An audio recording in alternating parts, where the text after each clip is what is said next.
Well, hi, and welcome to today's webinar, which is all about sales. And I'm really excited to share with you because this is really coming from my heart. I hope that all of my teaching comes from my heart, but this one in particular really comes from my heart, and I'll tell you why.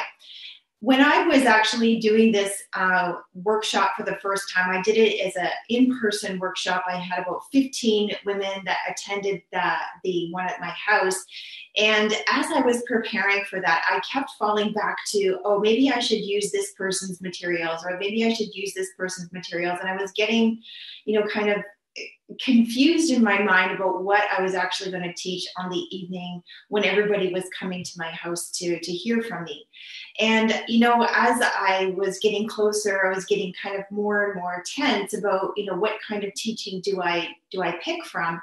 And I really, really just quieted myself and I settled down into this place where I realized I'm going to teach not what I've heard from, Deb Erickson or from Neil Anderson or from this person or that person. I'm going to teach based on my own journey and what really has led me to the place where I am right now. Now, I'm going to tell you that I don't define myself as like the world's greatest salesperson.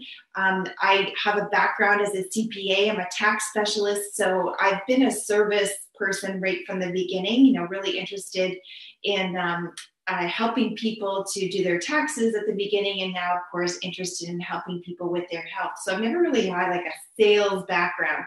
But I'm going to tell you that I feel like I am a really amazing salesperson, and it comes from a very different place. So I'm going to share with you today what is genuinely from me and what has been my journey. And I'm really hoping it's going to be a blessing to you as you go and become your version of the best salesperson that you can be. So I'm going to just flip over to some slides right now. We're going to walk through this together. And then as always, near the end, I'm going to have the opportunity to take some questions. So just flip over to my slideshow. So just take 2 seconds to get up here. That is not my slideshow. Here we go. I'm going to put it on present, so that we can get it right from the beginning. And I'm going to skip right to slide 1. There. So this is, like I said, my heart and my desire is to kind of show you that that sales can be done by anybody. But also, if you look at the title, it says Master the Art of Selling. And it fits really well with Make Your Mark, the group that we have, because just like when I started the group, I believed that every single person has their own unique mark to make. I feel like selling is a bit of an art that way, that it's going to look different from one person to another, and yet it can be very effective no matter who you are and how it looks. So let's go through. You already know who I am, so we'll go through this. And I want you to start off by being a little bit active. So this is a take part workshop. This is not something that you can do while you are kind of doing something else. So whatever you're doing, put it down for a minute, and we're going to write a list, okay? Because we are about sales. We are about, producing something of value as a result of this time together. And so I want you to grab a piece of paper and a pen, and I want you to start to make a list. And the first list that you're going to make, there's going to be 2 lists that you make. And so this first list is a list of everybody that you are going to contact tonight. Okay, so no hesitation. You are going to contact tonight to ask them to buy whatever it is you're selling. So if you're selling a kit of oils, you're going to ask them about that. If you're selling something else, you're going to ask them about that. But you're going to contact them tonight to ask them to buy what it is that you're selling. So I'm going to give you a minute, and you can put that list together. I should play some music in the background, kind of like Jeopardy. Do, do, do, do. But I won't. I'll just let you make your list. I'm going to give you just 2 minutes to make that list. I'm going to time it. So let me grab my timer.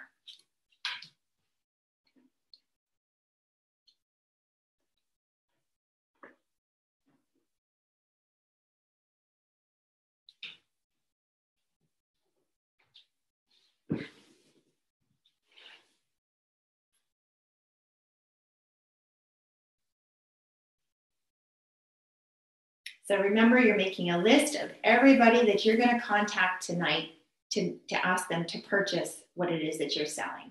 Okay.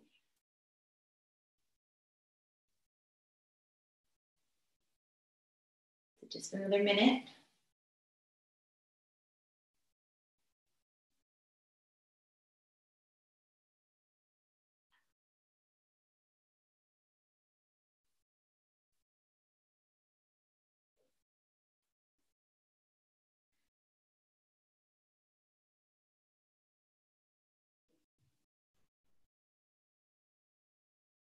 Okay, so you can put your pen down and you can continue this later on, but you have just written a list of everybody that you're going to contact tonight to ask them to purchase what it is that you're selling. Okay, so you've got that list ready. Now I'm going to ask you to make another page potentially or somewhere else on the page, and you're going to make another list. Okay, but this list is going to be a little different.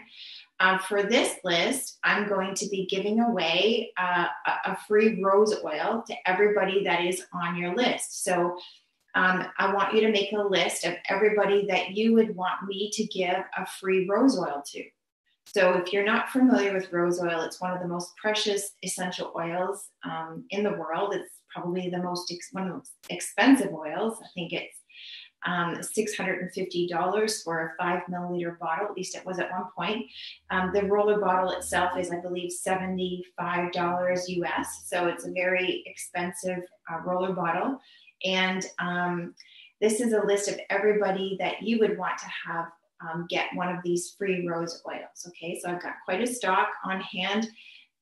Break this list of everybody that you would want to receive this. This is good for any number of things, from supporting the immune system to skin health to, emotional support. I mean, it is a powerhouse of active ingredients, this beautiful rose oil. So make a list. I'm going to give you another minute to make that list.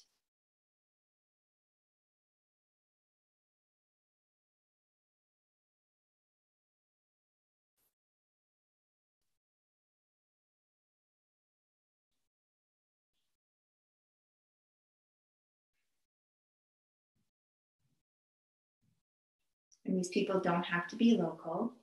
It could be anybody.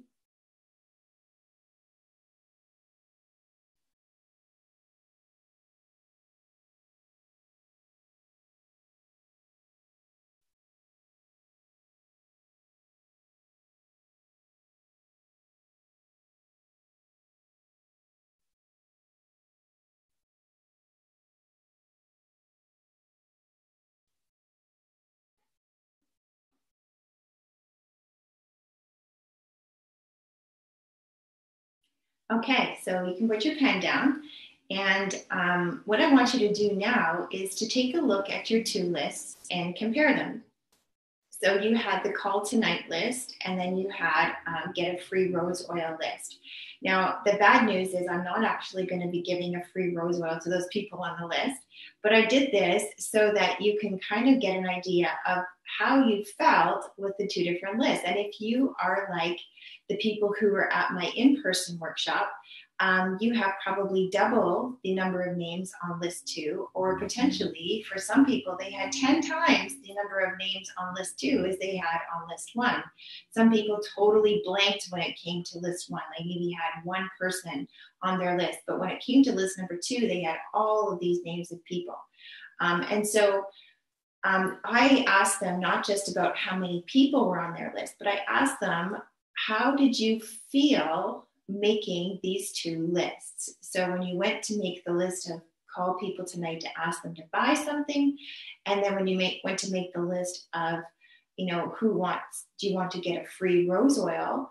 How did you feel when you're making that list? And likely when we're talking about the differences, as creepy cat, when we're talking about the differences between the two different lists, likely the way that you felt was something like this. So the first one was that you felt fear in the first list, right? So you can see this little dog, he's not liking that mouse at all. And so potentially you fall into the category of feeling fear when you're making that first list, right? That's one of the ways that you could potentially be feeling. Another way you could be feeling is that you're taking something from them. So the reason why list number 2 felt so good is that you're giving something to them, whereas list number 1, you feel like you're taking something from them, right? And just like this sneaky little monkey, you're just there to grab something from them. You want to grab their money and run. And so that feels very different energetically when you're going to contact somebody and you're trying to take something from them, right? So what I have discovered over my journey of, growing my business and trying to overcome in this area of sales is that I really did have a lot of fear, and I really did feel like I was taking something from somebody when I was asking them to make a purchase decision. And I realized that if I was going to grow and if I was really going to overcome, I needed to change this mindset. And it came back to a verse in the Bible, which says that there's no fear in love, but perfect love drives out fear, right? And so this is a beautiful picture of no fear with his little kitty cat and this doggy. There's no fear in love, but perfect love drives out fear. Okay, so that's the verse that really impacted me. And I realized that when I was approaching people for purchasing, I was actually walking in fear because I was not walking in love. Love is the opposite of fear. And if I was walking in love, if I was truly focused on serving them, on meeting their needs, on doing what was best for them, well, then suddenly my fear would go away. I wouldn't look at it like I was taking something from them. Instead, I would realize that I'm ultimately serving them. And so as I started to approach this idea of sales from a different perspective, I started getting very different results, both inside of me and with the results of the people who are making purchase decisions. I can be in a workshop setting, and I literally don't care what kit it is that people will purchase. They could buy the smallest kit, they could buy the biggest kit, and to me it doesn't matter because it really comes back to what serves them. So then I just take the time and I just help them to figure out what's going to serve them best. If they're focusing on the smaller kit, but I know that because of what I know in my background, for example, that if they have a family, they're going to go burn through that kit really quickly and they're going to wish they had bought a bigger kit. I'm going to tell them that. If they're thinking about buying the diamond kit because they just like all the products inside, but I know ultimately that they can't really afford it, and that a natural solutions kit, which is about a quarter of the cost, would serve their needs better, well then I'm going to potentially mention that. So really I'm just going to focus on what serves their needs the best, right? So there's no fear in love. And when you look at it this way, fear means no sale, because if you're walking in fear, you're probably not going to be asking for a sale. You're probably, if you know about mirror neurons, the people are going to be picking up on the fear that's inside of you, and they're going to be mirroring that inside of them, and they're going to be afraid. Why would they want to make a purchase when you're even nervous, about selling it? Does that mean that there's something wrong with it? Does that mean that it's not a good thing for them? Does that mean that you don't have pure motives? And so they're going to pick up on that fear, and it's likely going to be that you're not going to get a sale. However, if you have love, then you have no fear, and then you do have a sale. Okay, so fear equals no sale, and love equals no fear. And so love, therefore, equals the sale. So and it may not always right then at that moment equal a sale, but it will definitely mean that it comes from a much better place. So we don't have to be worried when we're walking in love. But the other thing that you need to always think about is not only do we want to function from a place of love, but we also want to consider how can we actually be the very best that we can be? Because the reality is that we can walk in love all that we can, and we can really develop this love for other people and be serving them, but we're still not walking in excellence, right? And so when we look at what's required to be great at anything, what are the things that it comes down to? Well, we can look at it in terms of an athlete. So this little doggy is a professional, goalie. So what is it required? What's required to be great as an athlete or as a salesperson or as pretty much anything? Well, there's a couple of things. First of all, you need to have desire. And so when we're, moving into a career where we're going to be selling all the time, we need to have a desire. Now, I want to stop and just pause for a minute and remind you that I don't care what business it is that you're in, you are selling, right? You're selling all the time, whether you're selling a product or whether you're selling a service or whether you're selling somebody on yourself. Even as an employee, you're selling a prospective employer on you as a person, or you're selling them on your ability to perform. We are constantly selling all day long, every single day, whether it's involved in how we get our income or not. We're always selling, and that sales comes from a desire. That need to do sales comes from a desire. And so when we're walking in our profession as a direct salesperson or as some other salesperson or business professional, we want to understand what is it that's driving us? What is it that is creating our why, so to speak? Now, it could be as simple as, you need to create income. That's definitely part of it. But, you need to ask yourself a question. As an example, why did you go into this particular area of business that you're in? I mean, you can make money by selling drugs, on the street and that harm people, or you can make money by going into human trafficking. I mean, but you chose not to make money that way. So it's not that money is your ultimate goal. There's something bigger than money that's driving you. And so even though money may be a requirement, may be something that you need, you're actually driven by a bigger desire. You picked your product or you picked your service for a reason. And what is it that you picked it for? What is ultimately that's driving you to want to get this product or service or yourself into people's hands? Like, what is it that you want them to receive from that?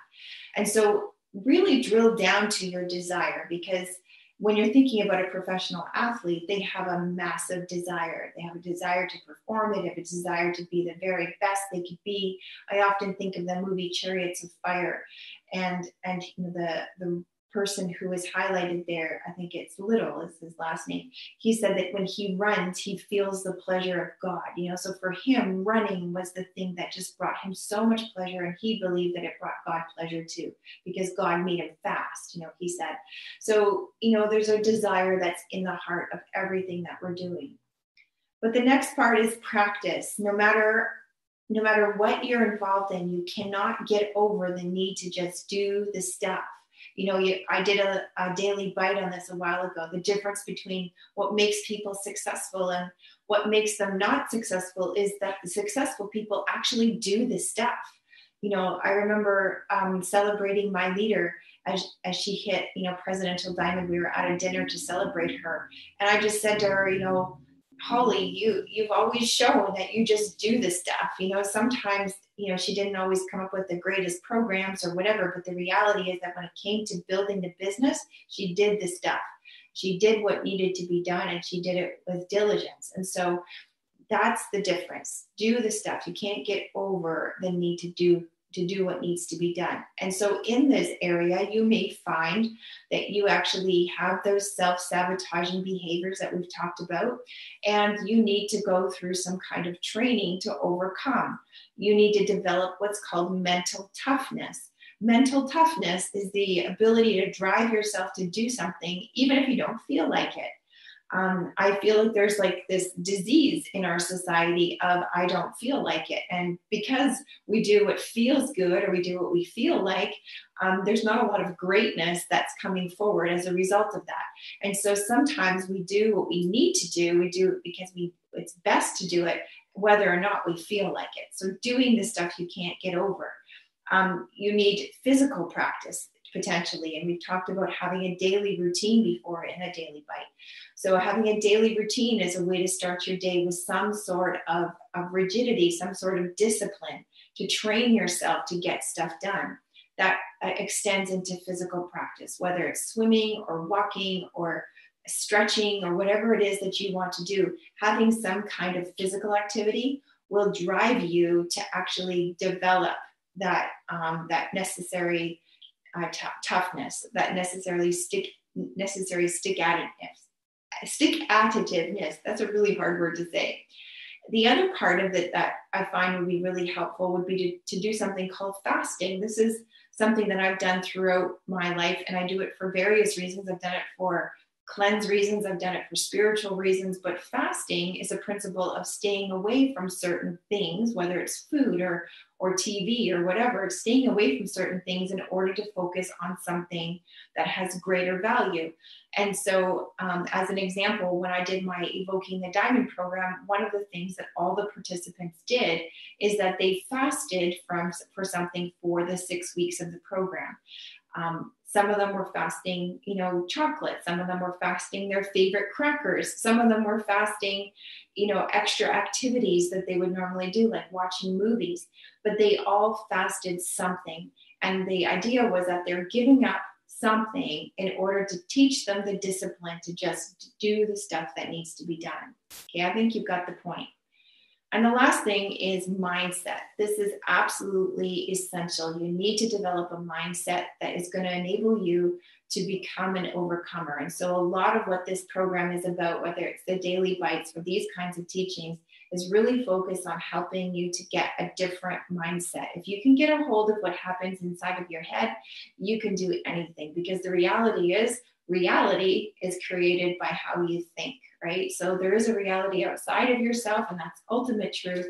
But the reality of how you experience the world is created inside your head. So if you're living in a world where people reject you, or you're living in a world where there's a lot of sadness, a lot of depression, a lot of bad things happening, believe it or not, but you created that world by what you focus on and by what your mindset is and what you project to other people. So the good news is that you have control over your mindset and you can overcome that. And when you get a hold of that mindset, you can totally shift your results in the area of sales.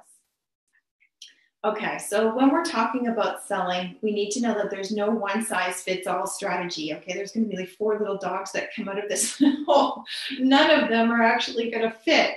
And so when we're trying to do somebody else's sales technique, sometimes they feel awkward on us, right? So I found that I've tried different techniques that other people have had great success with, and when I try to do it, it feels totally wrong. So you need to find something that works for you. However, I will say that even though your way of selling is not going to look the same as my way, there are some things that can be kind of shared from all of us. There are principles and there are things that are going to be applicable across the board. Okay, so first thing, get over yourself. So when you're thinking about loving, we talk about there's no fear in love. One of the principles of love and one of the definitions of love is that love is not self-seeking. As long as you're focused on yourself and about how you're feeling and about if you're feeling awkward and are you sounding salesy, which isn't even a word, and as long as you're focused on all of this, you're focusing on yourself. You need to get over yourself and you need to focus on the other person. The more that you focus on them and on serving their needs, the more successful you are going to be long-term in the area of sales. The second thing is to know yourself. Now, this little bird knows that it's not going to be able to reach that pebble that it's trying to get. So it's going to add other pebbles so that it can reach it. Okay, so you have to know yourself, know what you're good at, know what you're not good at. For this, I absolutely love the Strengths Finder through Gallup. So you can actually go to Gallup Strengths Finder. You can buy the book. I think it's called Strengths 2.0. And you, at the back of the book, there'll be a code where you can take this test, or you can just go on the website and take the test. And it's a 20-minute test so that you can find out what your strengths are. I found it so enlightening, not only to see my strengths, but to see the strengths of my leaders. So I knew how to approach them. I had already kind of figured out that I needed something different when I was mentoring my team. And the reason why I started to include outside programs for my leaders was because I didn't enjoy certain aspects of coaching or mentoring. I would have my people call me, and they would come up with, all of these things that they were going through. And what I would throw at them would be strategies, like, so here's how you can do it. Here's what you can do. Here's what you can do.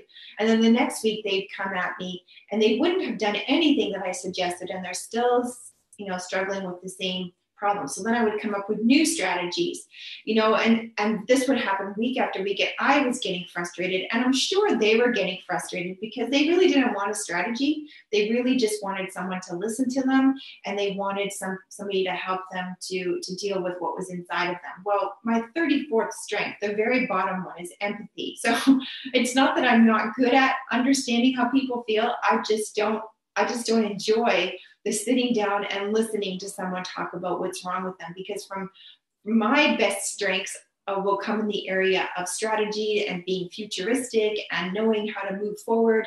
That's where my biggest strengths come.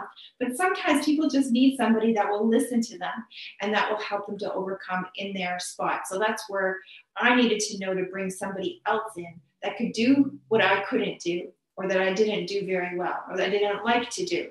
So know yourself is really important. So I would really recommend that you do that Strengths Finder test by Gallup if you haven't done it yet. But I want to give you a minute to kind of do a little bit of a survey right now. So on that piece of paper, or on a clean piece of paper, I want you to write down the answers to these questions. So I'm really good at what? My friends say I'm good at what? Everyone always asks me to, and I'm really happy when I. So fill that in. I'm going to give you a couple of minutes, and then we'll come back in just 2 minutes from now.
Okay, so now that you've written those down, think about these questions. So someone who I admire as a salesperson is, and then I think that what makes them a great salesperson is.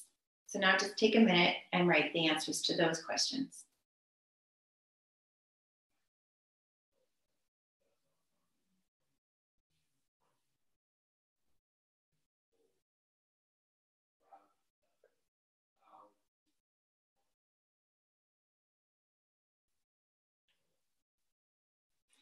So one of the things that we found when we did this in person is that I had somebody sitting beside me who was determined to believe that they were not a great salesperson. She wasn't sitting beside me. She was sitting just around the corner from me. And she was determined to believe that she wasn't a great salesperson. And yet when she filled this out, one of the things that she says I'm really good at helping people, she said. And my friends say that I'm good at being a good listener, and everyone always asks me to help them with this or whatever, and then as she was going through this, she was hearing, or what she was identifying, that she was really good at listening and at helping.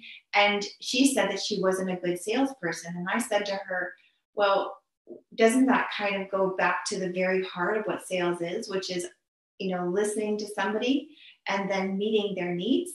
And as she started to see that actually, yeah, that is what a good salesperson is, she started to see that she could be a great salesperson.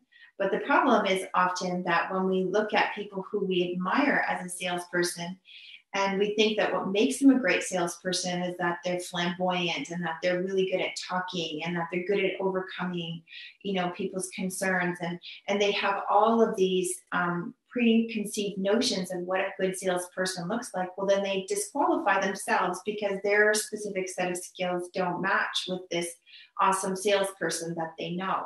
And so what you need to recognize, like I said, was that every person's approach is going to be unique, is going to be different, and your version of greatness in the area of sales is going to look different than mine, but it doesn't mean it's not going to be equally productive. Okay. So the next key is to know your product. Okay. So you got to know what it is that you're selling. And this is where product knowledge is an essential component. So I don't feel like you have to know everything about your product before you start selling. It's one of the failings people often buy into, is that they have to know everything about everything before they even open their mouths to sell it. That's not true. However, over time, you need to become a product expert. And so as an example, in my business, we have a cleanse kit that has a number of different things. And there are people who don't understand what each of the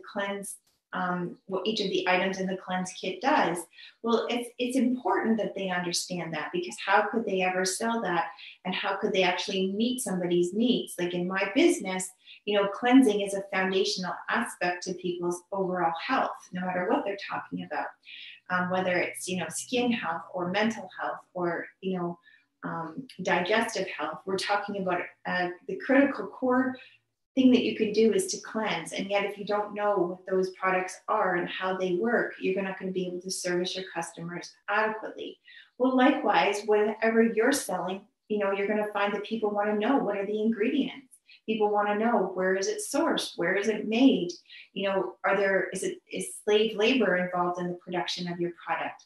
And if it's a service that you're selling, well, why do I need this service? And what will happen if I don't have this service? So you need to kind of have a really clear idea about what it is that you're selling. And so now I'm going to give you another task. And I want you to think about, what is one product that you want to sell more of? So it could be a kit that you want to sell more of. It could be a specific product that you want to sell more of. And as you're going through this, write down some of these things. So the key features of this product are, and the needs that this product helps to meet are. So write down the answers to those questions. And again, I'll give you just 2 minutes.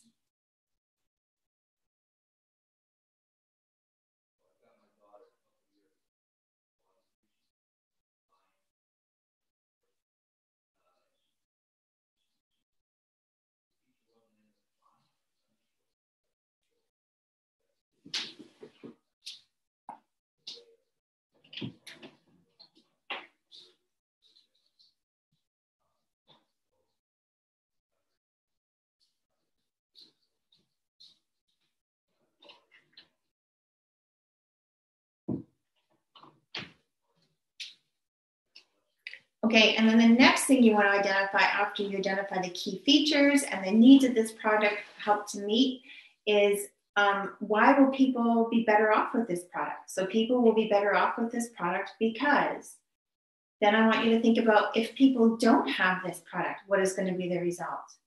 And then finally, why are you personally excited to sell this product? It has to come from a personal place as well. Maybe you're not going to have a personal connection with every single product that you're selling, but at the same time, if you understand the features, you're going to be excited to sell it. So then think about, why are you personally excited to sell this product? I'll give you another 2 minutes for that.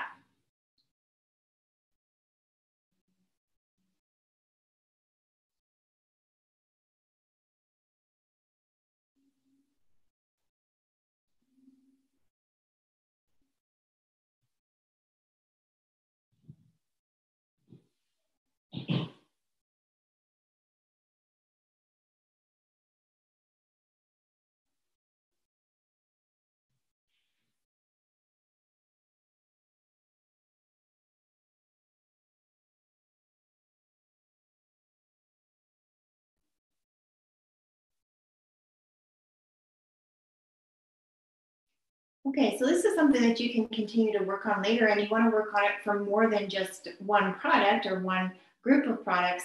This is really something that you should be as part of your continual growth. So in my business, we recommend that New builders will start with 30 minutes of product growth every single day and 30 minutes of personal growth every single day.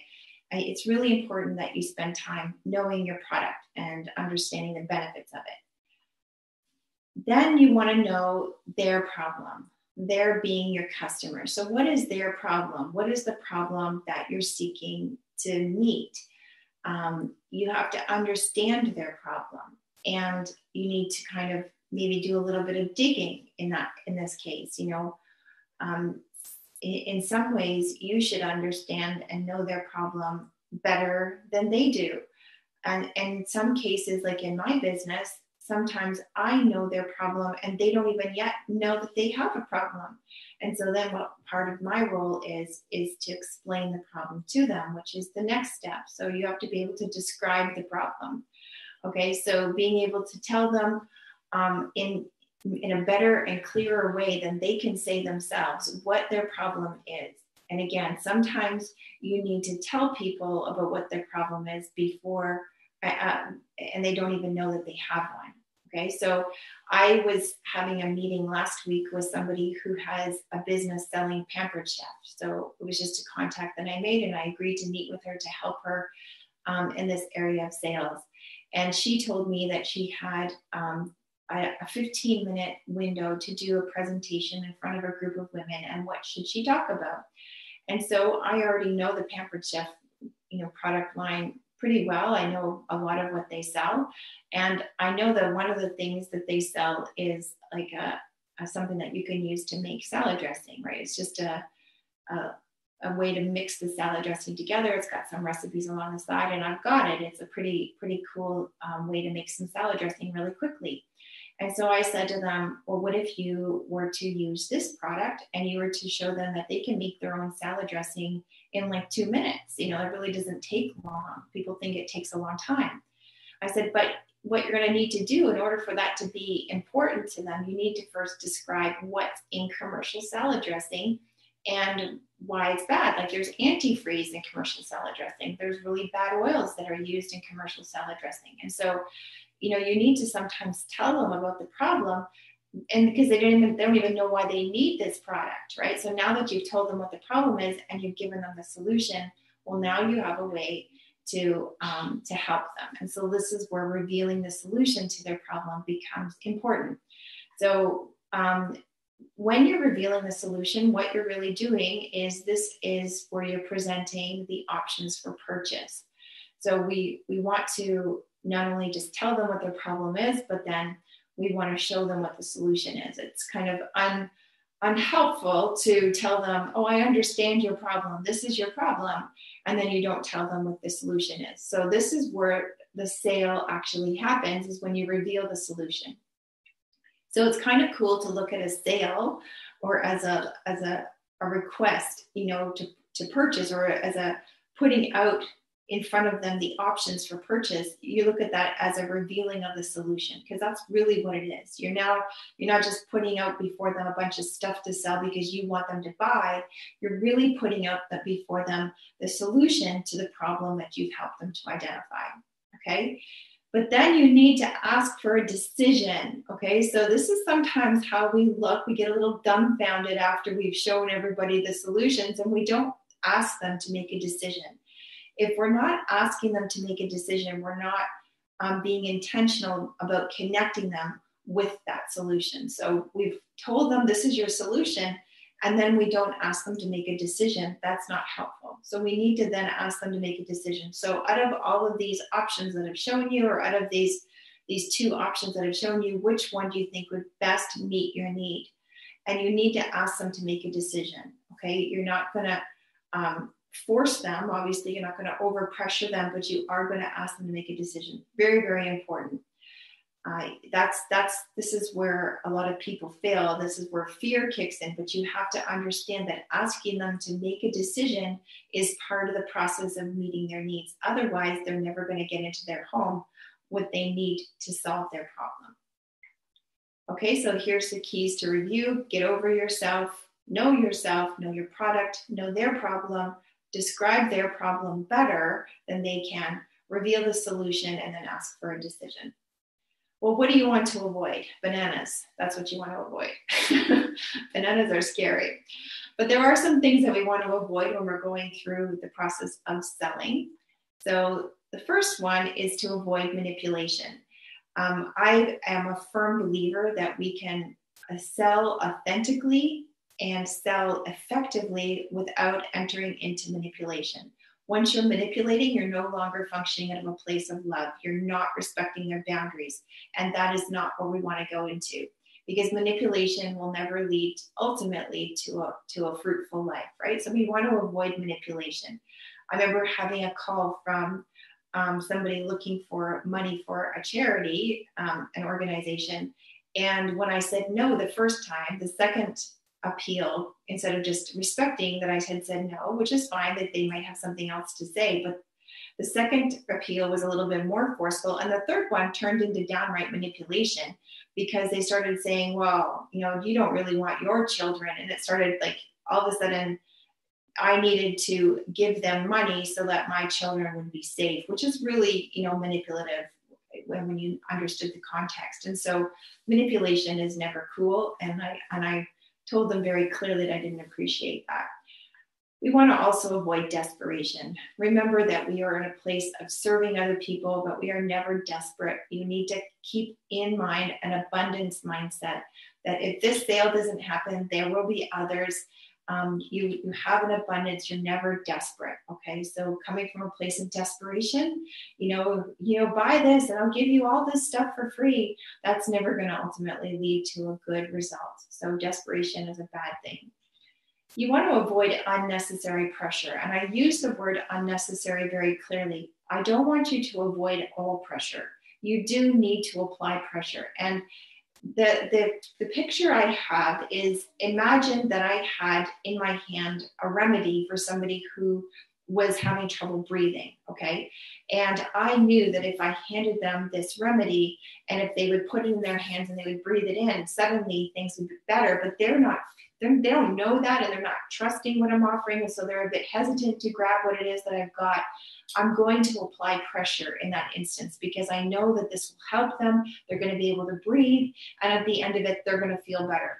So I'm going to apply some pressure, but I'm not going to over pressure. I'm not going to put unnecessary pressure on them. Like, you know, make a decision tonight or else.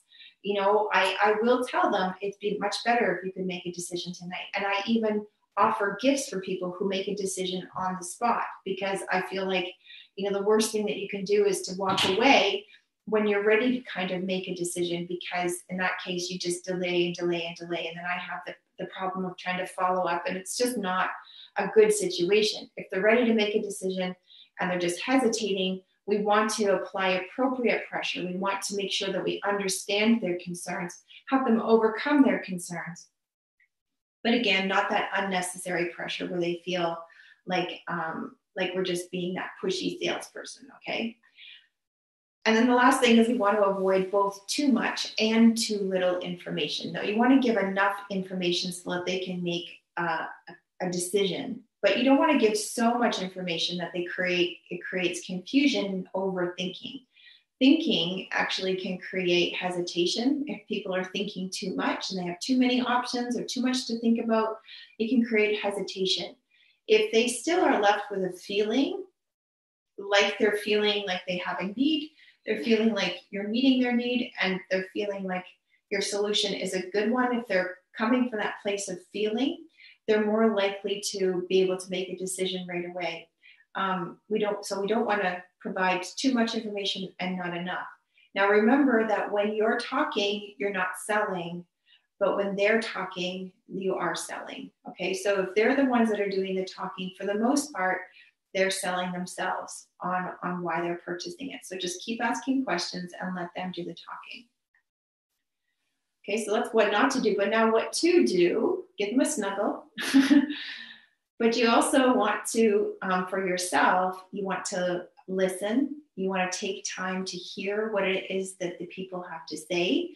And you want to ask the questions like we talked about, right? Asking questions is really good. So doing lots of listening is important.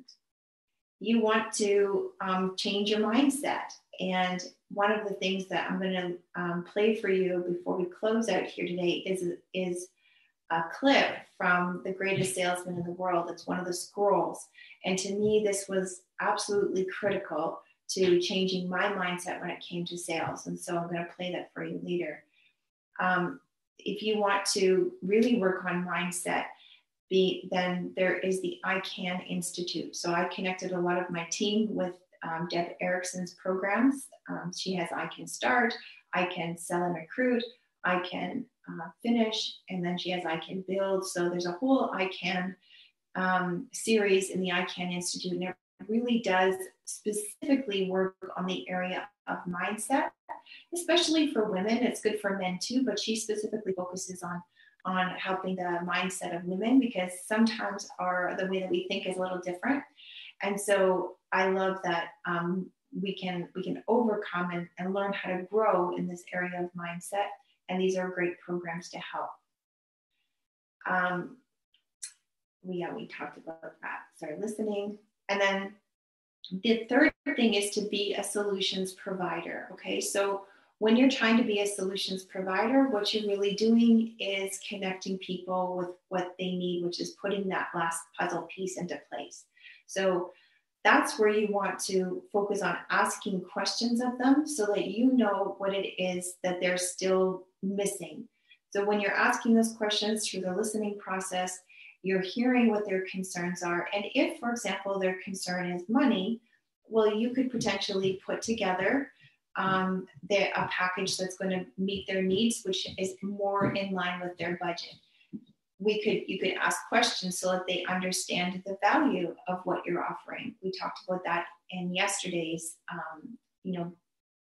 finding yes while you're going for no talk. So you could also find out from them that they have a hesitation because they think that they have to order monthly. So by asking questions, you're going to be able to provide them a solution that works. I remember one person who really, really wanted to purchase a kit of oils, really didn't have the money to do it, so much wanted it. And what I did for her is I recommended that she host a workshop, and that at her workshop, as she enrolled this many people, that she would have all the money that she needed to buy her own kit. So sometimes it's just about listening and helping them to find a way to get what they need in a way that serves them. So listening and becoming a solutions provider.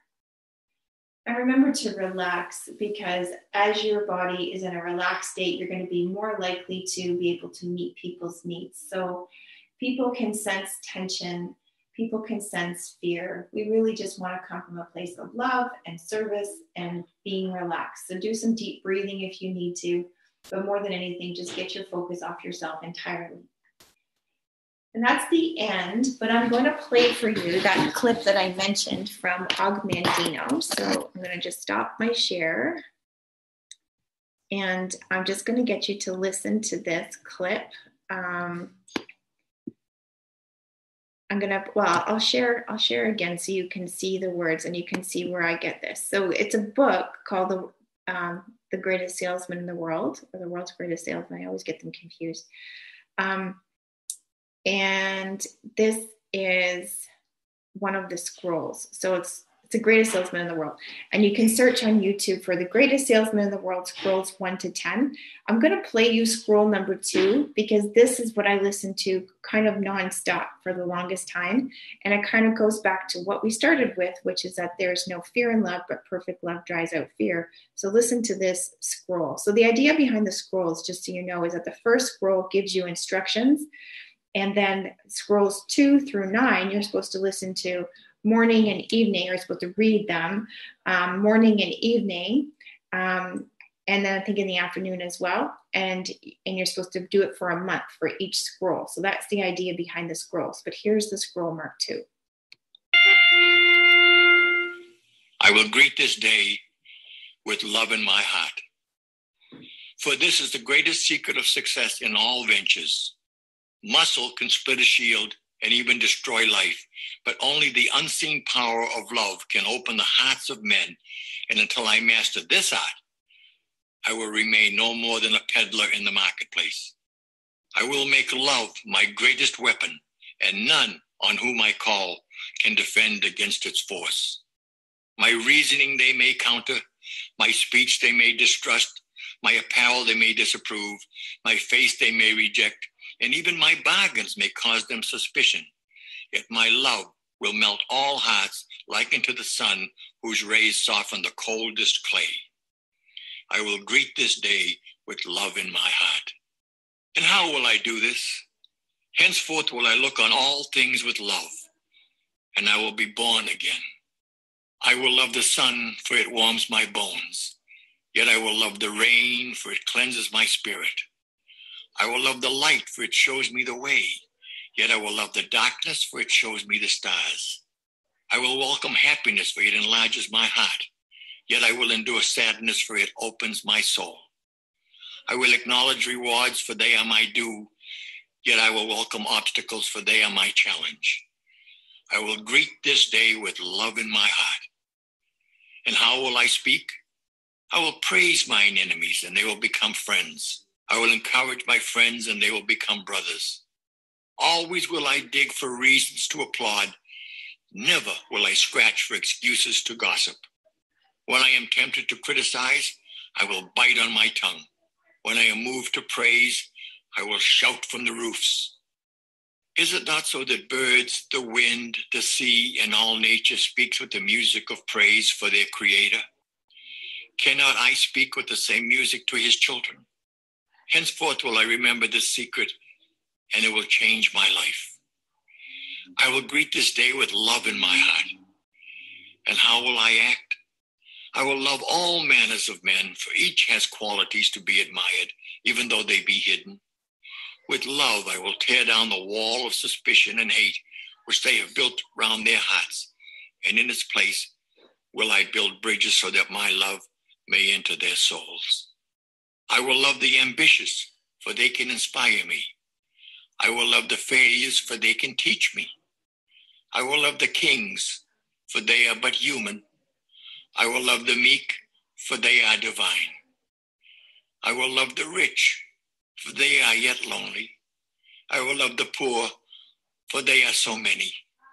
I will love the young for the faith they hold. I will love the old for the wisdom they share.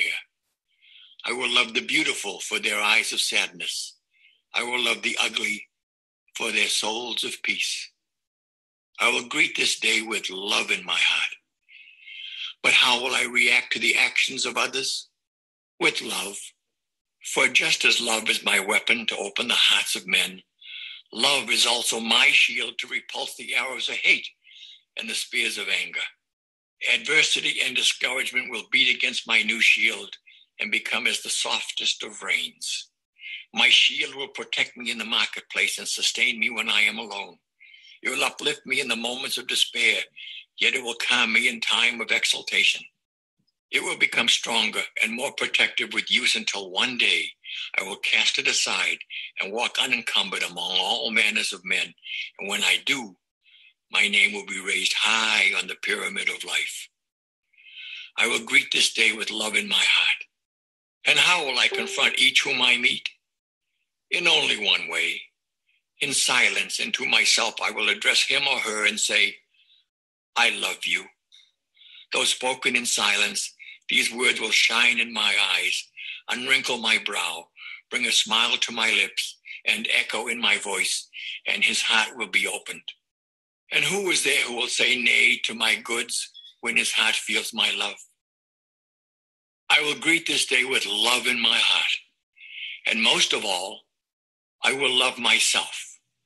For when I do, I will zealously inspect all things which enter my body, my mind, my soul, and my heart.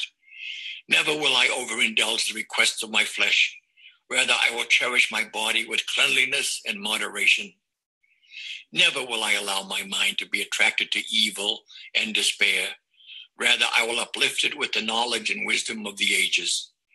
Never will I allow my soul to become complacent and satisfied. Rather, I will feed it with meditation and prayer. Never will I allow my heart to become small and bitter. Rather, I will share it, and it will grow and warm the earth. I will greet this day with love in my heart. Henceforth will I love all mankind. From this moment, all hate is left from my veins, for I have not time to hate, only time to love. From this moment, I take the first step required to become a man among men. With love, I will increase my sales 100-fold and become a great salesman. If I have no other qualities, I can succeed with love alone. Without it, I will fail, though I possess all the knowledge and skills of the world. I will greet this day with love, and I will succeed. So there you go. And I asked that question, can you do that? Can you do that? I think you can do that. We can all do that, right? We don't have to be spectacular salespeople in any kind of fancy way. We just have to be able to greet each day with love and greet each person with love. So I'm going to flip over and just see if you have any questions. So if you have questions, I'm going to go into the group on the live, and you can just ask the questions on the live, and I'll be able to see them. We're kind of at the end of our time, but I'm going to see what I can see. All right. So if you have questions, I can see them now, and I'm just going to wait around for a minute or so that you can get a chance to ask your questions. But I hope this was helpful to you. I know that this has been, revolutionary for me, is to get a hold of what it is to truly serve. Because once you truly serve people, then that is sales, right? True sales is service. And if we can get a hold of that, then we have nothing that hinders us. So thanks again for joining. I don't see any questions, but I will keep my eye out in the future on this post. And if you have questions, you can post them there. Bye for now, and have a beautiful day with love in your heart.